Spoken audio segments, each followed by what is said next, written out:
다음은 분수의 나눗셈 지도에 있어서 단위화와 단위화 드러내기에 대해서 이야기하도록 하겠습니다.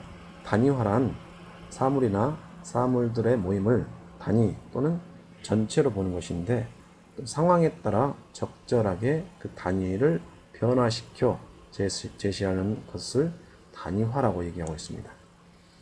그러면 단위화를 나타내는 방법은 여기서 단위화 드러내기라고 표현했습니다만, 수를 a 곱하기 1로 표현함으로써 a를 어떤 수 자체로 보지 않고 a가 1 단위로 되어 있다라고 인식하게 하는 것입니다. 그래서 이런 것들이 곱셈이나 나눗셈 상황에서 적용을 했을 때 학생들이 단위의 변화를 통해서 그 분수의 나눗셈을 좀 더 수월하게 할 수 있다라는 것입니다. 그래서 이러한 단위화 드러내기 역할은 직관적인 상황이라든가 형식적 지식을 연결하는 중간 과정으로서 필요하다고 볼 수 있겠습니다. 그래서 분수 나누기 분수를 한번 보도록 하겠습니다. 분수 나눗셈의 일반적인 지도 과정은 분수 나누기 자연수, 분수 나누기 분수. 분수 나누기 자연수는 등분제를 통하여 지도하고요. 분수 나누기 분수는 포함제를 통하여 지도하고 있습니다. 근데 자연수 나눗셈과 마찬가지로 단위화를 정확하게 해주지 않으면 이 상황을 구분하는데 굉장히 어렵게 됩니다. 그래서 간혹 나머지가 있을 때, 나머지가 없을 때가 있는데 그러한 것들을 구분하기가 어렵다는 것이죠. 그래서 분수 연산을 의미 있게 지도하려면 학생들의 어떤 비형식적 이해나 일상 경험들과 연결을 통해서 분수를 지도해야 되는데요.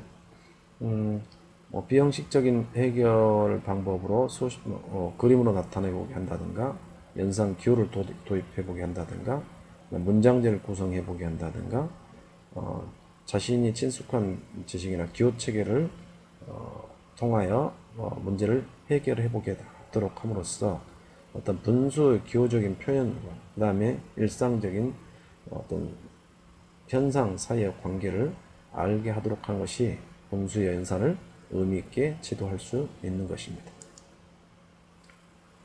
다음은 분수와 소수를 보도록 하겠습니다. 소수는 분수를 표현하는 또 다른 방법이라고 볼 수 있습니다. 그래서 그러면 소수가 분수와 같은 의미라면 소수를 왜 만들었을까요? 그것은 바로 이 소수를 활용하면 편리한 상황이 많기 때문에 그렇다고 볼 수 있겠습니다. 그러면 이러한 분수와 소수의 관계를 잘 이해하도록 하기 위해서 교사는 어떤 역할을 해야 되느냐? 학생들이 잘 알고 있는 분수 개념과 모형을 사용해서 유리수를 탐구하도록 해야 하고요. 십진법이 큰 수뿐만 아니라 1보다 작은 수로 어떻게 확장되는지 알 수 있게 해야 되며, 그들을 위해서 모델을 사용하고 분수를 소수로, 소수를 분수로 의미 있게 바꿔야 하겠습니다. 무턱대고 분수를 소수를 분수로 바꾸는 것보다는 어떤 상황 속에서 분수를 소수로 바꿨을 때 유리함을 알고 그것을 바꾸도록 해야겠습니다. 다음은 십진 분수 모델인데요. 이 소수를 지도하기 위해서 100등분 우판 분수 모델, 10 곱하기 10 정사각형 모델, 수막대 모델, 미터자 길이 모델 등 다양한 모델들이 있습니다. 이러한 모델들을 사용하여서 지도를 할 수가 있겠습니다. 그러나 돈 모델 같은 경우는 모델로서 적합하지 않음으로 볼 수 있습니다. 돈은 소수 두 자릿수의 체계로 이루어지지 않고 어떤 하나의 단위로서 이루어진다든가 하나의 큰 개수로도 이루어지는 경우가 종종 있어서 학생들에게 소수 지도에 있어서는 좋은 모델이라고 볼 수 없겠습니다. 다음은 소수의 다양한 이름과 형태가 있는데요. 0.65를 나타내는 데는 100분의 65인 단일 분수가 필요하겠죠. 100분의 1에 해당되는 이런 것들이 필요하고요. 자릿값을 이야기하기 위해서는 10분의 6 그리고 100분의 5 이것을 생각할 수 있어야 되겠습니다. 초기 활동에서는 모델들을 서로 연결시키고 다양한 읽기 방법과 쓰기 방법들을 연결시키는 활동을 해야 됩니다.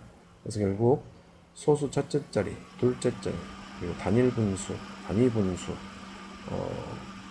등을 생각할 수 있어야 소수의 진정한 의미를 이해할 수 있다고 보는 것입니다. 다음은 소수는 자리값 체계의 확장으로 볼 수 있습니다. 그래서 소수에 대해서 공부하기 전에는 자연수의 자리값 개념에 대한 복습이 꼭 필요합니다. 양방향 관계로서 10개를 묶고 1개로 바꾸는 것이 양방향으로 무한히 계속될 수 있으며 또 가장 작은 조각도 가장 큰 조각도 없다는 것을 알 수 있습니다. 소수점의 역할은 소수점은 단위 위치를 명시하는 역할을 하고 단위 위치의 항상 오른쪽에 위치한다고 볼 수 있겠습니다.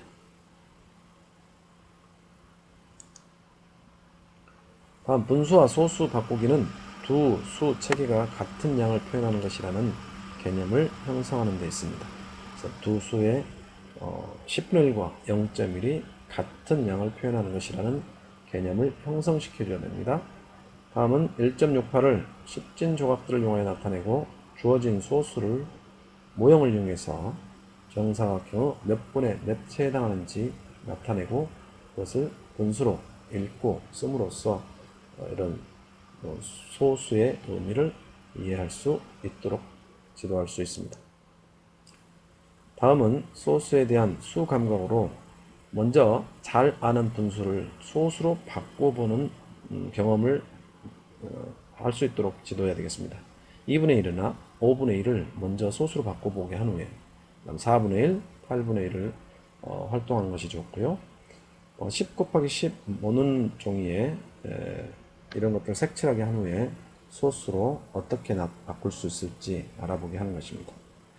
그 다음에 백등분 원판 모델을 보고 분수와 소수를 나타내는 지도도 할 수 있겠습니다. 분수를 이용한 근사값에서는 소수에 대한 수감각이 뛰어나다는 것은 그 수를 대신할 수 있는 근사치의 분수를 빨리 생각해낼 수 있는 능력을 포함하고 있습니다. 7.396이는 7에 가까울까 8에 가까울까 7과 그리고 7과 2분의 1 중 어느 것에 더 가까울까 이런 근사치를 분수로 나타낼 수 있는 능력들을 길러주는 것도 하나의 분수를 이용한 소수의 근사값을 이해할 수 있겠습니다. 다음에는 소수를 지도하는 데 있어서 어림을 지도하게 되는데 소수 연산을 배우기 전에야 소수의 어림셈을 능숙하게 하도록 해야겠습니다. 그래서 어림 게임 등을 하게 되는 거죠. 자, 4.907 더하기 123.01 더하기 56.1234는 175와 200 사이에 어디에 존재할까? 이렇게 묻는 것이죠. 또는 514.67 나누기 3.59는 125보다 크고 200보다 작은 수에 해당된다. 라고 어림을 하는 것이죠. 이러한 어림 게임을 통해서 소수에 대한 수감각을 기를 수가 있겠습니다. 다음은 소수의 덧셈과 뺄셈에서 이런 문장제가 제시되었을 때 이런 문장제를 정확하게 계산하기보다는 먼저 어림으로 계산한 후에 어림을 한 후에 정확한 계산을 할 수 있도록 지도해야 되겠습니다. 다음은 곱셈과 나눗셈에서 이런 앞에서 했던 어림은 곱셈에 대한 알고리즘을 발달시키는데 중요한 역할을 합니다. 그래서 소수의 곱셈에서 소수점이 어디로 갈까? 나눗셈은 곱셈과 똑같은 방법으로 접근할 수 있을까? 나눗셈의 알고리즘을 어떻게 확장할 수 있을까? 이러한 것들에 대해서 의문을 통해서 곱셈과 나눗셈, 소수의 곱셈과 나눗셈의 어떤 연산 감각도 길러줄 수 있겠습니다. 그래서 그것으로 간단하게 마치도록 하겠습니다. 수고하셨습니다.